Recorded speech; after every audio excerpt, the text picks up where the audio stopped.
Send them to yourself quickly. I don't think I've got any in today's box at all. I think I got some in the box yesterday when I said I was doing it solo, but I didn't get any in today's box. So cheat the system. I got none. I put it up. I only put it up 5 minutes ago. Have you got any? No, 40 actually. 39 people have seen it, and no one's got them by a followers. Oh no, the engagement is not good. So, welcome back to the 14th episode of the Limitless Physique Podcast. Lawrence again is not here. He's decided to go home this weekend, so I'm not going to slander him this time because I could have probably told him earlier on in the week that we could film the podcast, so it's partly my fault as well. But yeah, our guest for today is Harry Longworth. It's a great honour. It is a great honour to be on the podcast. This is going to completely boost your socials, this podcast. I'm going to be famous after this. Yeah, pretty much. Oh, that's what happened to Harrison.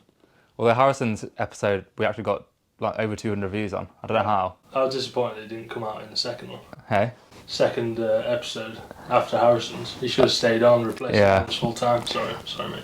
Yeah, because Lawrence just doesn't have the clout. We get like 30 views on Lawrence's podcast. So if this one does well, that's showing like a pattern for me. That, probably need to get rid of Lawrence at some point, but... I think you need to do the rename as well. We do. We were going to do the rename last week, and we can't do it yet because we don't have a logo for the Dark Fatigue podcast. For the Dark Fatigue. Yeah, so on... Just have your face. Yeah, that's what we're going to do. So on Spotify, we need a logo first, but we're going to rename it. But then what do? Do we go to the next episode, or we start episode 1? I think you just rename and keep going. Yeah. So we'll call it the Dark Fatigue Podcast. That will be coming next Everyone couple of weeks. knows the Dark Fatigue anyway. Yeah, true. It's your main... Yeah, I don't like the name anymore. The Limitless Physique Podcast is just a bit... Yeah, I said it was mid. Yeah, but we didn't have a name until...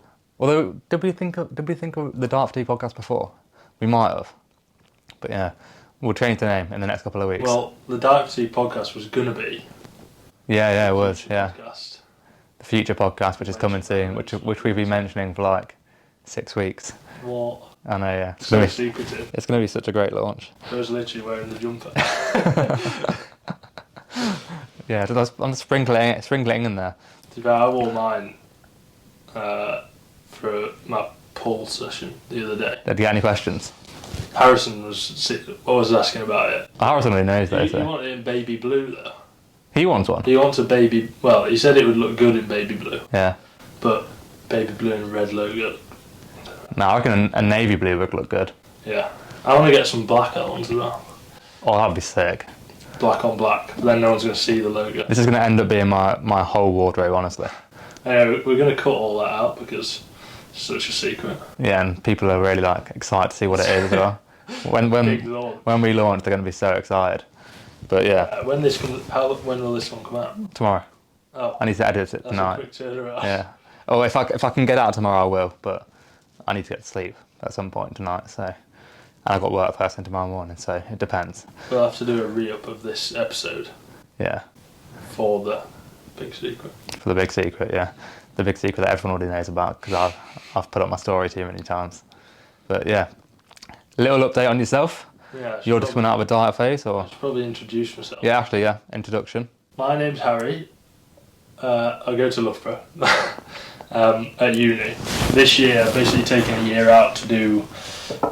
They call it a year in enterprise, but it's basically like a placement year.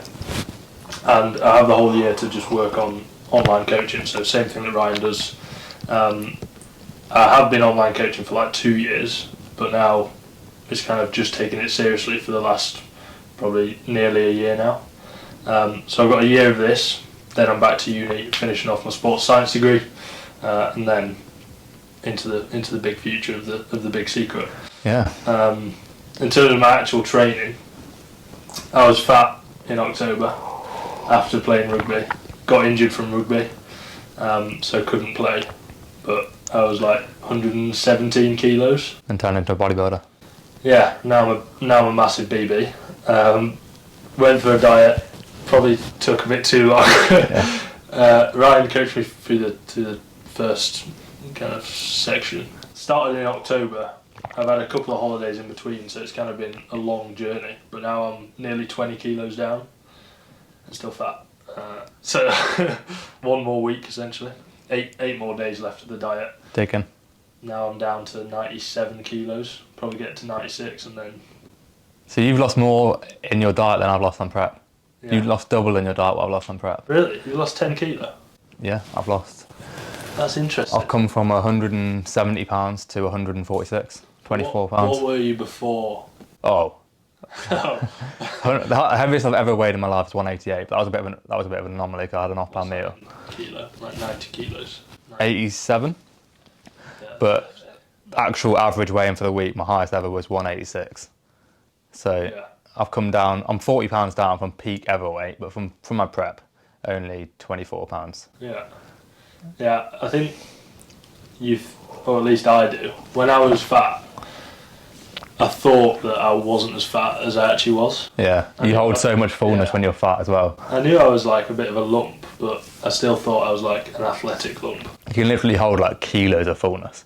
Yeah. And then when you come down, that's why I always say you can't compare photos from when you're on the way down compared to when you're on the way up. Yeah. Because on the way up, you're completely full. On the way down, you're completely flat. Yeah. So you can't really compare photos, even if you got more muscle. Yeah, when I was going through like the mid part of that diet, or this diet, like I genuinely thought I'd made zero progress. Yeah. And I've probably not made as much as I wanted to be fair, but like you said, I think I messaged you about it and you were like, just wait until you go back up. Yeah, wait till you add food back in. And then I had a curry. I had a curry on the Friday and then trained push on the Saturday, and I got a really good Disgusting pump. and then I was happy. I was pleased that it actually looked like I'd made some progress. I might have to do that on my prep then. Yeah. Add in the curry. Curry Yeah. pre-show, yeah. Yeah, but we can actually go into how we met, because we met actually before Ultraflex, because obviously I was at Loughborough as well. We didn't realise each other went to Loughborough when we first met. We went at Premier, I think. Yeah, so I don't know if I've told you this the very first one before. Oh no, what's this going to be? It's not bad, but I was training with a mate that I know from rugby. Yeah. And it was probably the first time we saw each other in Premier, and we were on the chest supported row. Yeah. And I think you were doing like 3.5 plates or 3 plates. T-bar? Yeah. Yeah, I remember this, yeah. And I was like, I'm not letting him beat me. Because you were probably like 30 kilos lighter than me. No, I was really fat at that point. I was like peak, I was 180, mid-180s. Yeah. So, but anyway, I was like, I can't let him beat me. So I put like a little 2.5 on the end to make sure he couldn't. But yeah, met in Premier. That was the first time. Gave you a spot on the bench. Oh yeah, my 85 kilo bench for 3. That's so embarrassing. That is honestly so embarrassing. Yeah, what did you take it out? I took it out the week after. I was like, I'm not feeling any pec from this at all. I don't even know why I put it in. I think I had like an epiphany on the way to the gym one time. I was like, I really need to start enjoying my training again. So I thought I correlated enjoyment with the barbell bench, and then took it out after a week. And then I did a reverse banded flat Smith press. Strong. I did 2.5 plates in it with 2. And I was like, what am I doing? Just sort yourself out. Yeah. I green banded it. I was like, what am I doing? I know that green banding a Smith press isn't right. I'm just doing this for my ego. Then I actually went back to like a medium incline Smith with the proper band this time, where I wasn't just bungee jumping it. Yeah, I stopped flat benching probably about 3 years ago. Yeah. Back when I was doing 5x5 on the bench. And I don't think I got past 80 kilos. I've never benched 2 plates. I've never benched 2 plates. I have once, but I've not tried it. That's so bad. Like, I'm an online coach who's coaching someone this year, could be a British champion, and I've never benched 2 plates. It's not about the rig. It's all about the knowledge. Surely I look like I benched 2 plates though. And what's your dumbbell press? Yeah. Have you done that recently? No, my dumbbell press, Fat. the best I've ever done on a dumbbell press is 42.5s for 5. Yeah. With bad range. I feel like that's... A lot of bad range. Like really bad I range. feel that's nearly justified, like 100 key. Yeah. 42.5. On an incline as well. But yeah. I'm just terrible at pressing. I was going to say, so, yeah, we met at Premier. Actually, yeah, I thought, you don't know this either, but I thought you were on my course. Because there was someone who looked like you on my course. I think you said that before. Yeah, so I thought you were on my course. I was gonna go up to the guy in my course who was in my maths lesson, who's in my maths course, not my sports science bit. See you at Premier. Yeah. No, yeah, I was like, do you go to my gym? did he spot me on the bench? And then I didn't do it in the end, 'cause I realised it just didn't look anything like you. But yeah, that's what I thought. But then, yeah, so then we saw each other again at Ultraflex when I moved up in September, had a chat. Leo and Lawrence were friends at this time as well. That's when the, what was the nickname? Oh, that's when the Diet Fatigue nickname started. Yeah, that fatigue nickname started from my first reel. That's not far off when you posted your first reel, is it? Yeah, my first, the great reel. We've got a terrible habit of like giving people nicknames. Yeah. And we won't go into them, but... No, they get us cancelled. Yeah. Some of them. So we nicknamed Ryan Diet Fatigue. And then one day just started talking to each other. I don't know what. No, cause it was... So Leo and Lawrence were friends. Me and you were friends. And then you and Leo were friends. And me and Lawrence were friends. Yeah. So it was like a little square. And then I was saying to Lawrence, I really want to start a podcast. And Lawrence was like, yeah, I'm not... Oh, yeah, I remember. Lawrence was like, yeah, I'm not really sure. I don't know. I was like, I think it'd be really good with Harry and Leo, because with 4 people, there's always something to say. So I was like, we could all bounce off each other. And then Lawrence made the chat. And I think the first message he sent was like, Ryan's too scared to say this, but do you want to start? Yeah, do you want to start a podcast? And then we just started chatting shit in the chat and realised that we actually got on quite well. But then Leo didn't want to do the podcast. Yeah, it all started with the nicknames. Yeah. Everyone was like talking about the nicknames in the chat. Yeah, I remember I was driving home and Lawrence was like reading out the chat. It was like so funny. I was like, I can't even get involved. I'm driving. It was just because we had pretty much the same nicknames. Yeah. Person. Oh yeah, we can't go into them because we'd get banned from Ultraflex. No, they're perfectly fine. I don't know if we can say any of them. Probably not. No, at least not without. Yeah, some of them are like. Yeah, we won't go into them, but yeah, that's how it all started, and then we eventually. Oh no, I can't go any further. I won't go any further. But yeah, got some big things planned in the future, which should be exciting. Yeah. So yeah, I'll give a bit of an update on my prep as well. I'm 5 weeks and 1 day out. I'm 36 days out. I think I'm going to start counting down in days now. Or do you do that after 30? I feel like after 30 is good. Yeah, so I'm 36 days out, which is kind of like surreal. It's gone that quick. I'm like 23 weeks of dieting now. And yeah, I'm pretty much there. Like, although, I don't know, sometimes I feel like I am. Sometimes I feel like I'm not. When I'm not in good lighting, and when I'm like in normal lighting, I just look awful. But it's because I've got no muscle. I've spoke to AJ about this before. When you've got less muscle, you look a lot fatter in bad lighting. And stage lighting is going to be good, so I should be taking my... Do you know what the stage is actually going to be like? As in like the lighting? Yeah. Yeah, AJ said it's very similar to posing lighting upstairs at Ultraflex. Really? Yeah. Wow. So they try and make it as good as possible, and it's like that kind of colour as well. Yeah. But yeah, so in the Ultraflex posing room, I look diced. Like I look like there's not anything to come off, maybe a little bit off my back. But then in like natural lighting, I look still a little bit fat, but it's hard to say. That's what I say to myself as well. Yeah, you're in stage conditions. It's just the light. Pull off a bit of water and you're in. Yeah. Pretty much. I'm just flat. I'm not small. I am actually really flat right now though. I'm not had a high day until today. I'm on a high day today. I hadn't had a high day in 8 days. So I was running 8 days at 225 carb. So I looked shredded, but I looked awfully flat. So I've had 2 high days. High day today, high day tomorrow. Back to low food next week. I'm tempted to drop food next week. Really? Yeah. Because do a last dig. Yeah, last. I've got 3 weeks left of actually being in a deficit. Yeah. So before I reverse out into the show, if I'm ready, I'm not going to reverse out into the show if I'm not ready. But if I'm ready, it should be by my timeline. It should be 3 more weeks of digging. So 15 more days in a deficit. That's it. I think a lot of people act really composed about their prep and the coach is acting like it's all sorted. Yeah. But at the same time, I don't think that's the case. So you'd be much better. You don't want to come off stage and be like, I wish I'd have pulled a little bit harder that's the last few weeks. And realistically, you're not going to lose a load of muscle. Yeah, I'm not going to lose any muscle. So there's no harm in it. It's like a balancing game. I spoke to Lawrence about this. Like, you want to be ahead, but then you also don't want to be in condition for too long. If you can like dip in and dip out of stage condition, that's perfect. Because obviously you don't want to be in that position where you're hormonally compromised. And I don't think I'm hormonally compromised right now. I'm very diet fatigued, but I'm not like, I don't feel like my testosterone's through the floor. It's probably not great, but... It would have been interesting to test it at the start and then got another... Yeah, although I didn't want to test it at the start. Because I was like, I'm probably hypergonadal already. Yeah. But yeah, I still don't think I'm hypergonadal now. Maybe I am. But by stage time, I think I will be. Because I've got, another like 4 pounds to pull off, and then I'm there. So I will be like 142 at the end of my diet, which is really low. But I think I was that when I was 13. fucking hell. But then again, I am a long bit. Yeah, I've just realised this is going to make me look so small. Yeah, I just looked in the camera thing and realised I was like massively manspreading on everyone. So apologies for the first 20 minutes. Yeah, so for any Tinder girls as well, HL is 6'10". I'm 6 foot, so that's why there's such a big disparity in height.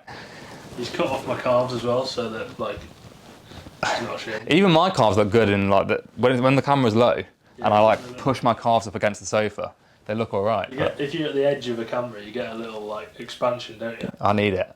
I've trained my new client the other day, and his mate said that I had good calves. I was like, no, I don't. He was like, you can't chat shit about calves. It's probably because they're lean. Yeah, they were like diced. My calves have been lean since the start of prep though. My calves and my hamstrings have been in condition since the start of prep, but they haven't got any leaner. I actually got a compliment on my calves today at cricket. I've never had a compliment on my calves. Some pogos to warm up. Yeah. And someone said, your calves are so lean. And I was happy for the rest of the day. I wish I could get a compliment on my calves. That same guy messaged me about Lawrence's calves today. Lawrence looks good. Yeah, I know. I think he's come in a lot since. You know he's not losing any weight. Is he not? No.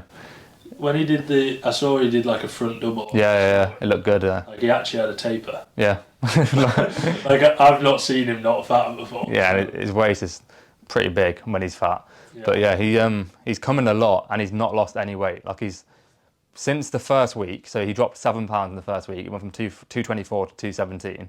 Since he's 215 this week. So he's lost 2 pounds in 3 weeks, and the condition is drastically different. And that is because of the leg days.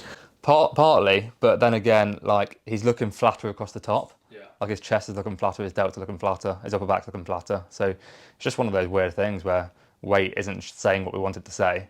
I said this to Lawrence as well. Like even though we're getting leaner, you're not going to be 200 pounds on stage. So we need to get the weight off either way. Yeah, I've said that to clients before. Yeah. Like even though things are going well, to get to your goal, you do need to come down at some point. So I'm pretty sure Lawrence is going to be like mid 180s on stage. Yeah. So he's still got like 30 pounds to pull off in 20 weeks. So we do need to be more aggressive at this point. But his weight's been weird. Like his food, I've dropped his food every week. So apart from the first week, I've dropped his food every week on prep, and his weight he's adapting. Usually he doesn't adapt on the way down, which is weird. But getting worried. no, I'll just push him harder. Simple as that. It's interesting how like people differentiate so much between how much weight they lose and how much the look actually improves. Yeah. Like, you know that James that I coach? Yeah. In total for his diet, he's probably going to lose about 8 kilos, 7 kilos. Yeah. And he'll be really peeled when he'll get down to 79 kilos. Yeah. And he just comes in like rapidly. Well, I'll show you me. I'll just brought this back onto me today. But if you look at this, if you look at me at 70 kilos, and right now I'm like 67, 66, it's ridiculous. Like, it looks like I've pulled off 20 pounds. And it's like, let me see. We're going to be sharing each other photos and no one's going to be able to tell what we're about, but this is it, what? 70 kilos. Really? Yeah. That's weird, isn't it? I'm 3 pounds down since then. Not 3 pounds down, 3 kilos down, 4 kilos down. Let me show you this James. So sorry, guys. Yeah, I can show the camera to be fair. So he's 4 kilos off his like peeled state. If you've not seen what he looks like, he's pinned to the top of my Instagram. Plug. h.j.longworth. He won't follow you back though. No, of course not. He didn't. So this is another story actually. So Lawrence, we were in this chat together, and Lawrence was like, "Why doesn't HL follow me back?" So he liked every single one of HL's stories on one day. Like he proper begged it, and he still didn't follow him back. So that's James now. Yeah. I don't know if you can see. You probably can't, but that's James. And then you've seen when he gets absolutely diced. Yeah, there's only 4 kilos. He's leaner than me. Between those two, like it's quite worried. That is pretty mad. But it's just where you hold fat, isn't it? I bet his legs don't get much leaner at that point, and then his upper body's just diced. And his back gets lean like ridiculously easily. I think Lawrence has to lose more weight than it looks like he does. Really? Yeah, so that's why we're going to push him pretty hard. I didn't think I'd have to lose 20 kilos. Yeah, he's got to be in stage condition at 20 kilos. Do you reckon I'd be 85? Yeah. Max? Yeah, I reckon like another... Yeah. I reckon you'd be on stage condition about 85 kilo. Yeah, that's where, like, if you are really heavy and you want to get to a position where you're very lean, I've done this in one big chunk, but I think you'd probably agree, like, splitting it up into sections. Yeah, if you were doing a prep, beneficial. you'd like come out now and start reversing up and then go back into a prep exactly. and pull off another 30. Like, pulling off 30 kilos in one go.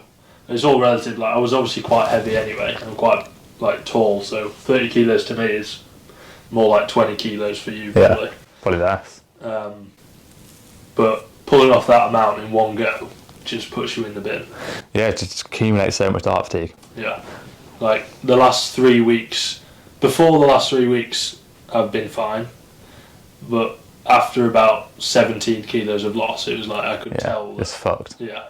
Yeah, I noticed that after like 17 pounds of loss. Yeah. So. And you train, like, that's when my training actually started to regress in some parts, especially my pressing, which is annoying because my chest is so whack.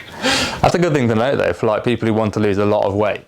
Like, just do it in multiple stints because your body's going to adapt to that deficit over time, and therefore you need these periods of reversing your food back up in order to create the deficit again, rather than continuously. You'll end up on such low food if you just do it all in one stint. Yeah, and then if you, I mean, obviously if you're competing, it's a little bit of a different story. But if you're just like a normal person, likes to go to the gym, they want to get lean, try to align it with certain dates that you've got in the year. So have a look at your next 24 weeks or whatever it is across the year, and if you've got holidays or birthdays or whatever it is, try to align those like periods where you're not in a diet with the periods where you're trying to go on holiday or enjoy yourself, so that it doesn't feel as restrictive, because you do have to be restrictive. Yeah, definitely. There's no way of avoiding that. Yeah, there's no easy way around it. I've said this to clients as well, like, the diet's not going to be easy. Yeah. Like, no matter what you do, your body doesn't want to lose weight. It's not going to be easy, so. Yeah, humans are outrageously good at not losing weight. Yeah, they just want to be back at maintenance. Yeah, like, we've evolved to be fat, unfortunately. Pretty much, yeah. But, like, now we've got such easy access to foods, you've got to control it, but at the same time, you've got the choice now. Yeah, exactly. So that's what I've already planned out Leo's prep for next year. Yeah. Because he said he's going. Are you going on holiday with him next year? At a similar time to the cruise you went last year. Probably, yeah. Yeah. So we planned that out. So it's going to look like a really long prep. Yeah. Like it's going to be a 30-week prep. Yeah. Which is like 2 weeks longer than mine. I'd say mine was probably a little bit too long. I think like 24 is like the perfect amount for a natural prep. But because he's doing it over Christmas, I'm going to go 8 weeks on, 2 weeks off, and do 3 stints of that.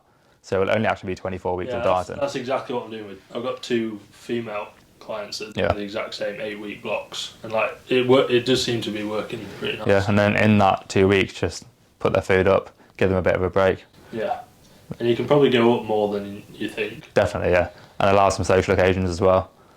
But yeah, Leo's going to end up being lean for like, because if you think about it, if he's doing first show in May, so he'll diet down, he'll probably be lean from like February until May, and then we'll put on a bit of fat, so we'll put on like 5 pounds of fat to pull him out of that stage condition.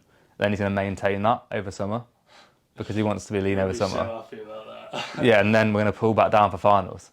Which is October. Yeah, October. I thought it was. And I'm guessing if he does finals, we'll have the same plan of what we've had with Lawrence this year, and planning like Europeans and Worlds if he gets there.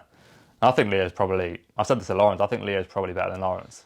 I think if you take into account how much progress he's made, and if he can do something similar again, it would be pretty outrageous because he's not gifted in height. Yeah, but he doesn't realise how good he is. Like, you know, the only reason he didn't want to compete was because he didn't think he'd do well. Yeah. Then I went, mate, I'm competing, and that changed his mind. I literally changed. That's harsh. I trained with him, and I didn't want to push him into competing, but I was like, what's the reason? He's like, yeah, I don't think I'm good enough. And I was like, mate, look at me, I'm competing, and he said if I place, he'll compete. What's annoying about him as well, it's not annoying, I'm pleased for him, but at the same time it's quite annoying.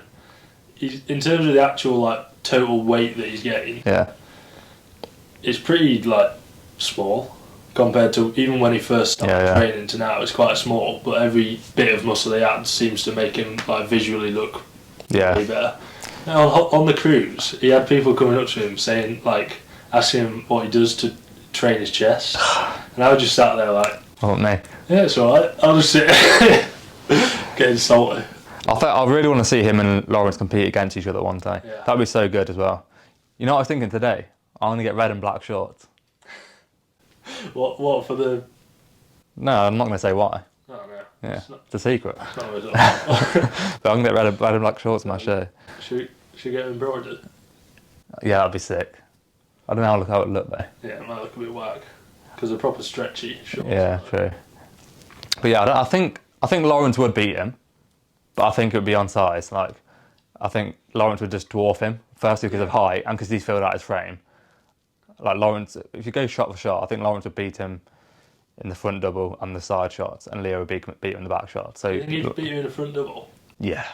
No, Lawrence is. I don't think anyone beats Lawrence in a front double. I think Leo's biceps are a lot better than Lawrence's though. Yeah, the shape of them are. Yeah. But I think if they stood next to each other, It just- I think Lawrence has got better abs and midsection. Yeah. It'd be like they've got very different physiques. That's why I want to see it on the pro stage one day, the pro natty stage. This is my goal. Yeah, this is my goal.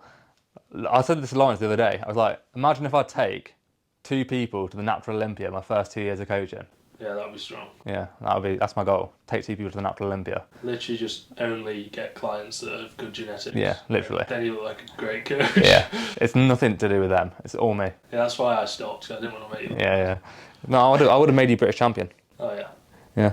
So MP shape is all that. your MP shape's actually pretty good. It was horrendous when I was fat, but Yeah, I think everyone does though. when you get I didn't used to be able to actually see my lap from the Yeah. front. You know. I couldn't either until like Yeah. I don't 3 know. pounds ago. I don't know why. You just can start seeing Yeah. shape when you're actually not obese. I've told leaders to stop sending over men's physique shots or to stop taking He them doesn't like he, because they're not going to look good when you've got fat on your obliques. They look awful with a twist because your fat just crumps up. Crumps? Your fat just like bunches up at the sides. It just doesn't look good. So as I said, send over bodybuilding shots, vacuum, do whatever makes your headspace in the best spot. Yeah, I was actually clinically obese when I was at the peak body weight. I think everyone, you have to be. Yeah. If you're trying to put muscle on and you're not obese on the BMI scale at peak off season, you got to be. Lawrence definitely was. Lawrence was like really obese. Yeah, he would have been, wouldn't he? I think I scraped it. I scraped 30 at peak body weight, possibly. It felt like an achievement though. When Yeah. I did it.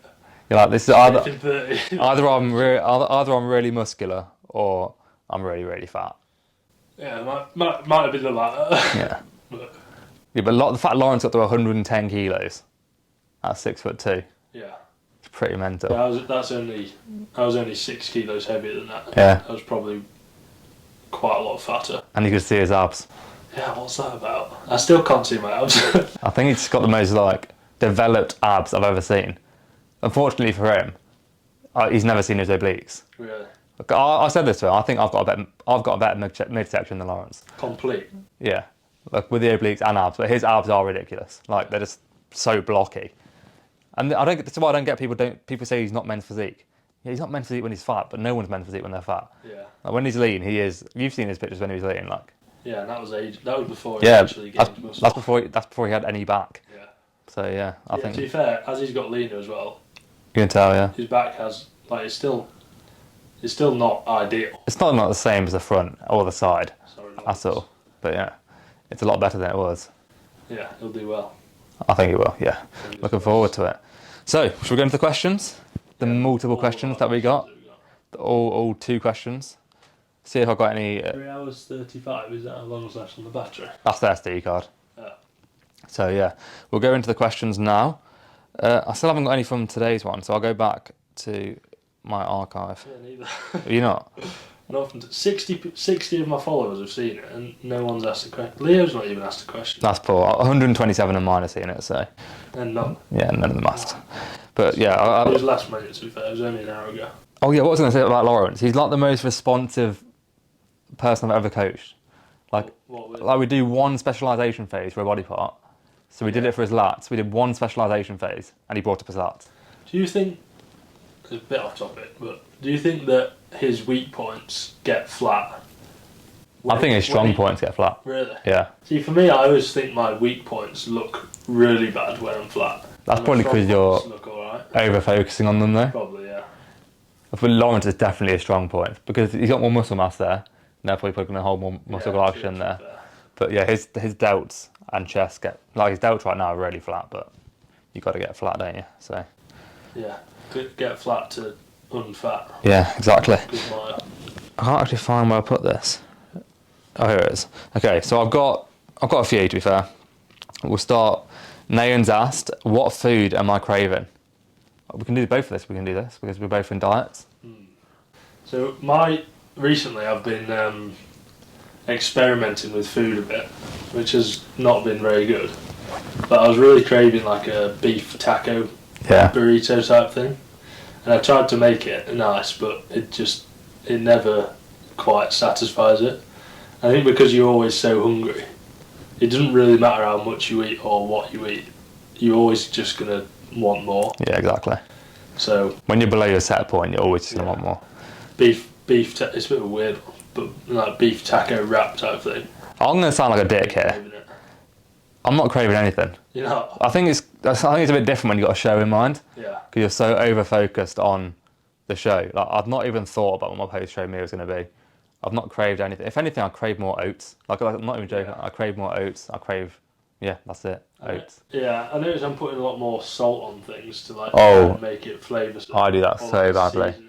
That's why I want to start weighing my salt. I'm overdoing it. When I make my chicken, I do 400 grams of chicken. Yeah. And then the fajita seasoning packages. I put 2 of them on, and it's meant for that would be like a kilo. Do you track that? Chicken? No. No. I do it every time, so yeah, it's consistent.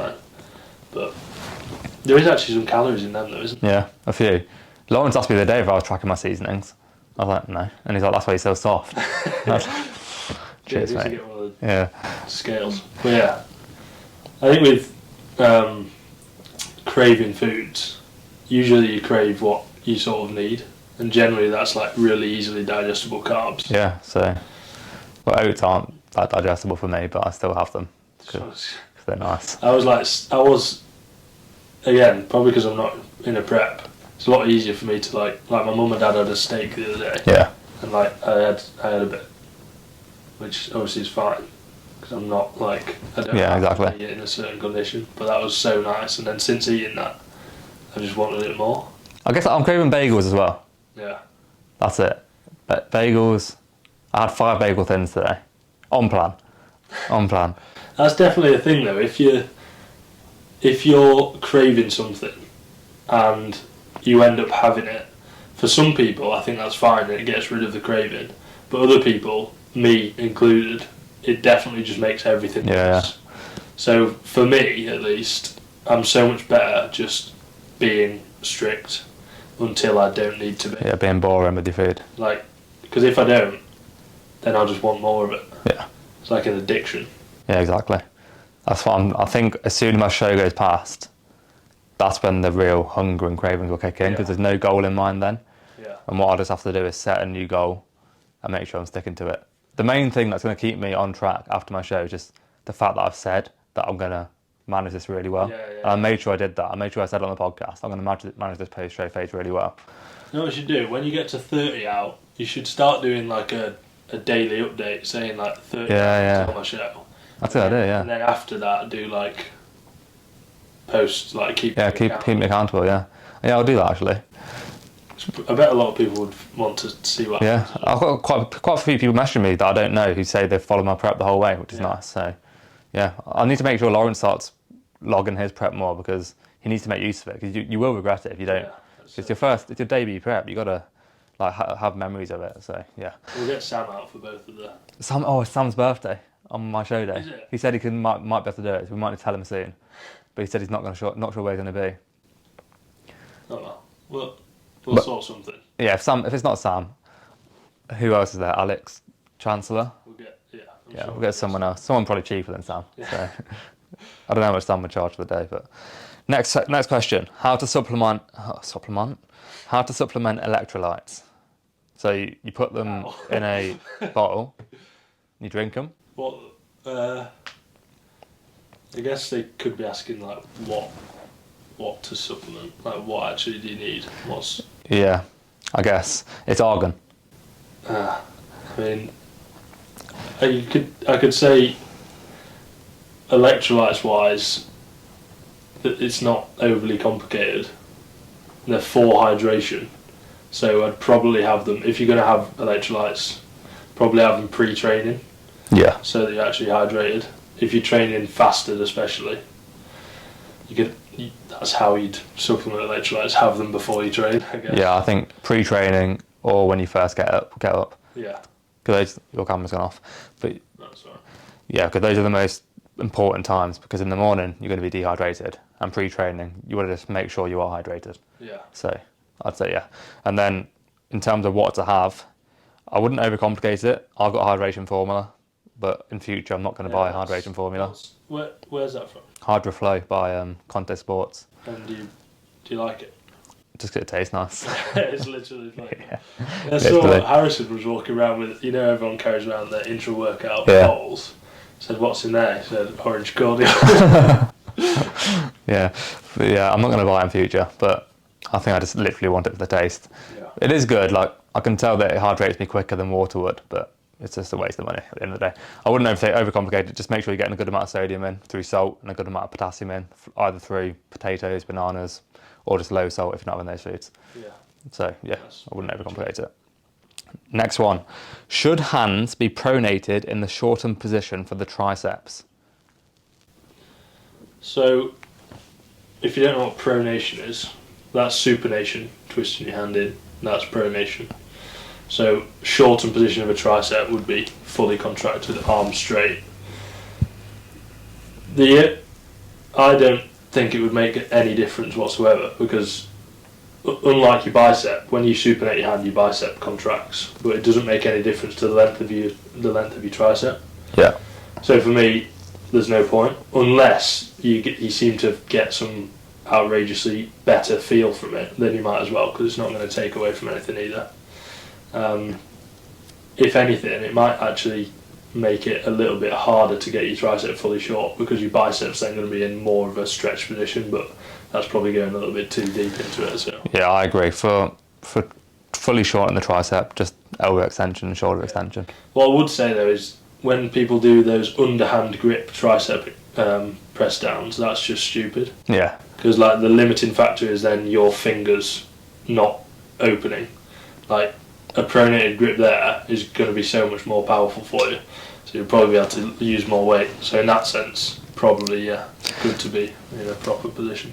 Yeah, if you're ever confused about what to do for a movement, just search on Google what the function is of that muscle. Yeah. And just do both of those exercises to fully shorten the muscle. So for a tricep movement, to fully shorten the muscle, it will say the function of the tricep on Wikipedia, on the tricep page. It will say elbow extension and shoulder extension, and therefore to fully shorten it, just do both of them. So elbow extension and shoulder extension. Simple as that, pretty much. You can apply that to the whole of your training. It's really easy if you just look at how things actually work. Yeah, exactly. Probably one of the most important neglected things, just learning a bit more about anatomy. Yeah, anatomy's huge. That's the one thing that I think uni actually did help with. Yeah. Like everything else is a bit not really that necessary, but anatomy, physiology, and biomechanics. Yeah, it's hard to learn anatomy, but if you put in the hours, it helps so much, because gym is all about taking each end of your muscle further apart and close together. Yeah. Under load, like that's literally it. So if you know where those attachment points are, it's very easy to then understand what exercise needs to be done. Yeah, actually hit that. Understanding, what exercise needs to be done for each muscle group, making sure that you're not being redundant by doing the same exercise again and again. Yeah, exactly. And also just making sure you are doing, like, for example, if you weren't doing a leg extension, you wouldn't be fully shortening the VMO. So there's like loads of different things you know just from that, and therefore you can program a lot more efficiently. Yeah, like just an example, like your chest, for example. If you didn't know what your chest was, you can know that it's attaching somewhere along your sternum and then somewhere towards your upper arm. So all you need to do is bring those 2 points together, and there you have a good chest exercise. Like simple as that. That's why I don't think a fly is necessary. I don't really program flies anymore. Flies literally just hurt my biceps. Yeah, like I programmed a fly for Leo because he likes them. Yeah. That's not the only time I program a fly. Or if I wanted to get some like blood flow work, but even that I've gone off programming any kind of metabolic work anymore. Yeah.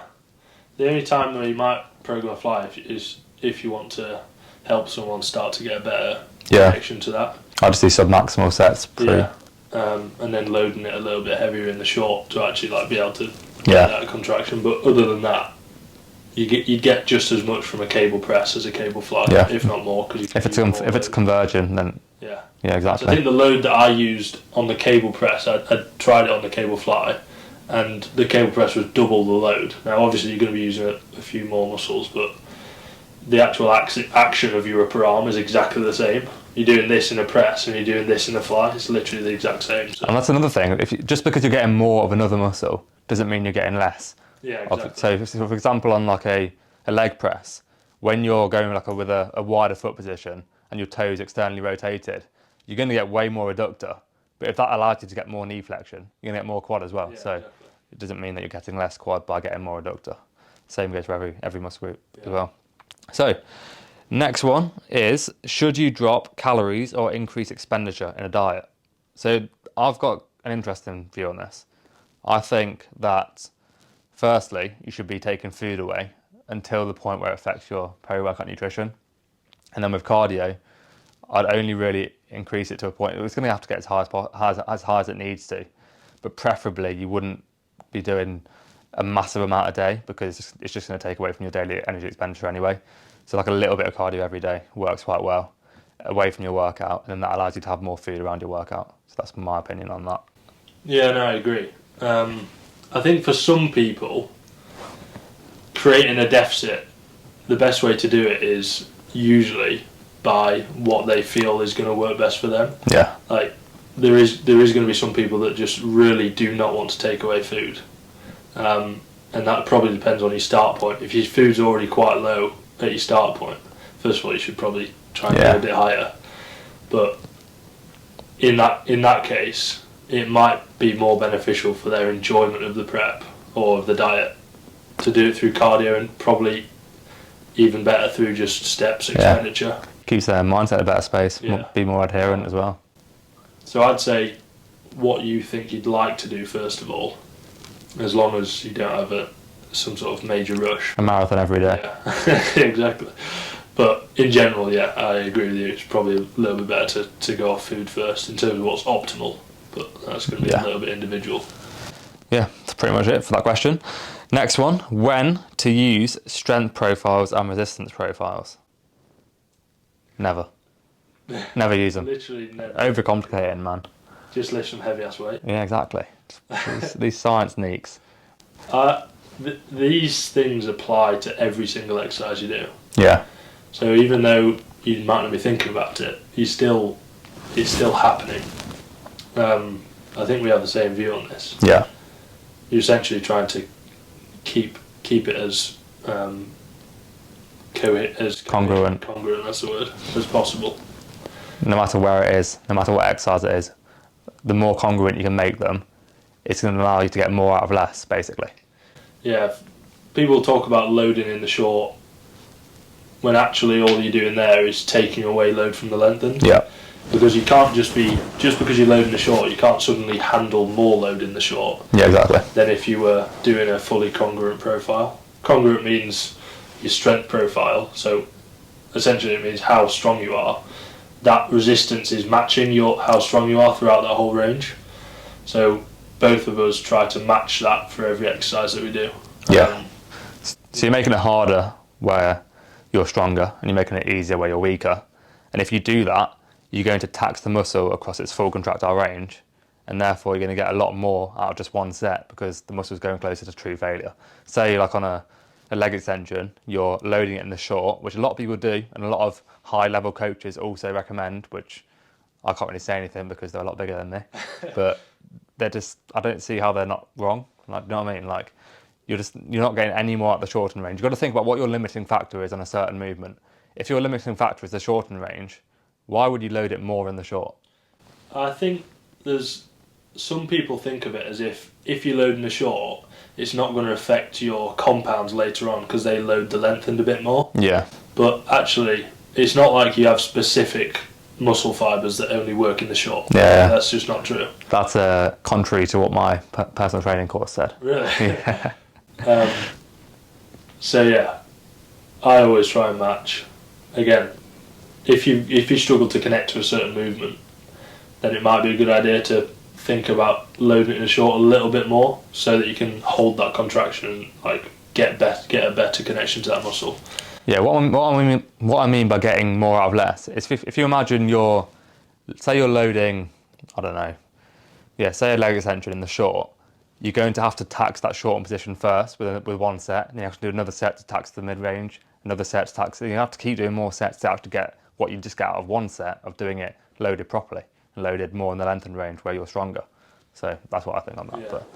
But I kind of see the other rationale between, like, you can, if you get it wrong and you get the resistance profile wrong and say you band it too tight, that can lead you to quite a lot of problems, because on a lot of movements you're going to get more hypertrophic benefit out of the length and range. Yeah. And if you do band it too tight, you're doing the exact same thing that we're talking about, but the other way around, where you're getting less out of the lengthen now. Yeah.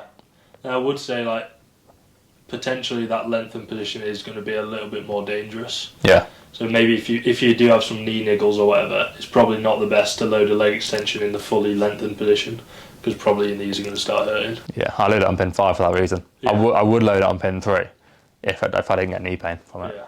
But sort of to sum it all up completely, it should be this. It should feel like the same difficulty throughout the whole rep. And if you film your set and have a look back at your set, look at your final rep. If it's slow from start to finish, you're pretty much on the money. Yeah, like pretty much. You can't be going too far wrong.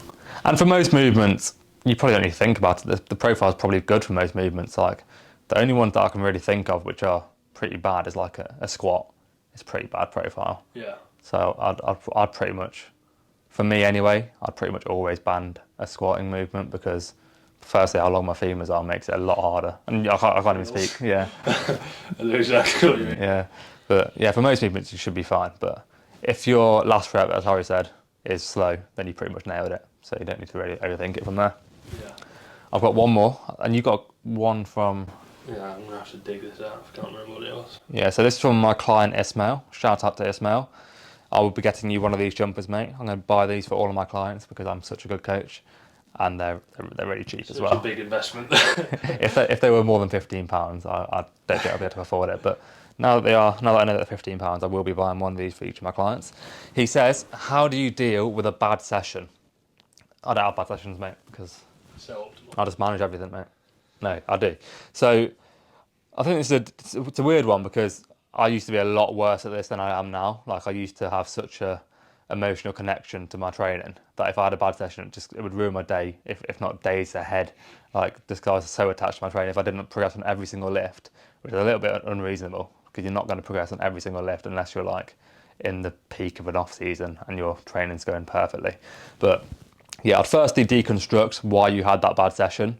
So reverse engineer what could be the reasons right now that could have affected my session. And that should ease your mind a little bit, because you'll know you can just change those things in the future and therefore prevent having a bad session in the future.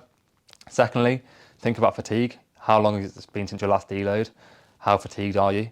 That could be another factor as to why you've had a bad session. And thirdly, they're just going to happen sometimes. I said this to Callum today, like, sometimes you're just going to have a bad session. There's going to be no reason for it at all. If anything, it could be like a mental kind of thing, mental block, that you weren't really invested in the session, you weren't really switched on, and that could have a small impact on you not being able to progress every session. So yeah, sometimes it just happen, but also understanding what a bad session is, because a lot of people think if they don't progress on every single movement in a session, it's a bad session. Yeah. But if you like maintain some lifts, progress some lifts, take some very small progressions across the board, that's not a bad session. Like, you're not going to be expecting these big progressions on every single lift. And if you are doing that and seeing big progressions every single lift every week, you're probably not training hard enough in the first place. Yeah, I'd add that I've been there before, where like pretty much my whole off season last time, which was like across basically the last 2 years, I was pretty suboptimal. Like, my nutrition was very average. I was gaining, but like I didn't really know what was going on, simply just because I couldn't be bothered. Pretty much, I wasn't attached enough to the goal. But anyway, my nutrition wasn't great, my sleep wasn't great, and in turn I'd have bad sessions. And because of that, I couldn't be annoyed at the session. I could only be a bit frustrated about me not doing things. Yeah. So I'd say if you've got big goals and you have done 95% of everything you can do, if your sleep's in a good position, if your nutrition's in a good position, and you have a bad session, there's nothing you can do about it, and you've done everything that you could. Yeah. So think about it that way, saying I've done everything I can.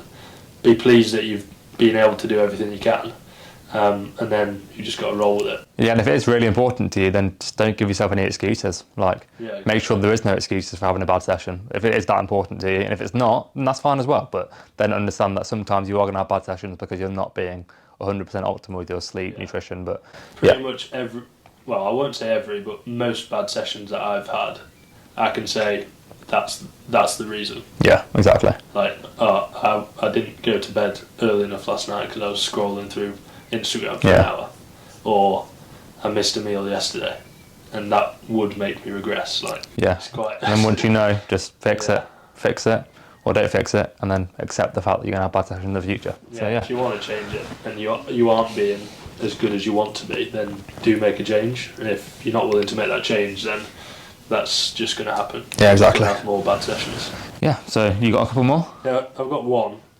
You're not going to read out Harrison's? No, sorry, I can't. Too far, Harrison, mate. This is from the 18th of February, by the way, so you might not remember, but Dan Lover asked, what is the most effective rest time between sets? I'll kick it off. I think, first of all, it completely depends on what your goal is. So if we're actually talking about building muscle, that is going to be different to if you're training for enjoyment and maybe you've only got half an hour in the gym, or if you're training for CrossFit, you obviously got to have very low rest time. But in terms of bodybuilding and building muscle and building strength, I think both of our thoughts on this would be, I won't put words into your mouth, but rest as much as you need to perform as well as possible in that specific set that you're going on to. And obviously this is within the time constraints that you have to go to the gym, but I usually rest probably at least 3 minutes, and most of the time it's probably 5 minutes plus especially between big sets, big sort of compound movements. Yeah, completely agree. Yeah, always just rest as much as you need to. And if you do have time constraints, I always say to my clients, I'd rather you just do less sets and get more out of those sets. If you think about what the minimum effective intensity is for building muscle, it's going to be like 5 RIR. And if you're not even giving yourself over a minute to rest because you're trying to get more volume in a short period of time, you're not going to be hitting that threshold anyway. Yeah. And therefore you're not going to be maximising muscle growth, where you'd be better off just doing one set on an exercise and taking it to true failure and getting everything out of it. Yeah, and then if you are very time constrained, that's when you can start to use intensifiers. Yeah, definitely. So the point of it, every intensifier, it doesn't matter if it's a drop set or a super set or a giant set, all of these different things, the whole point is to add on what are called effective reps. An effective rep is essentially a rep that's within a close proximity to failure. So if you don't have much time and you need to get more out of the very few sets that you're doing, add on pretty much any intensifier that you enjoy. They're pretty much all exactly the same. Yeah.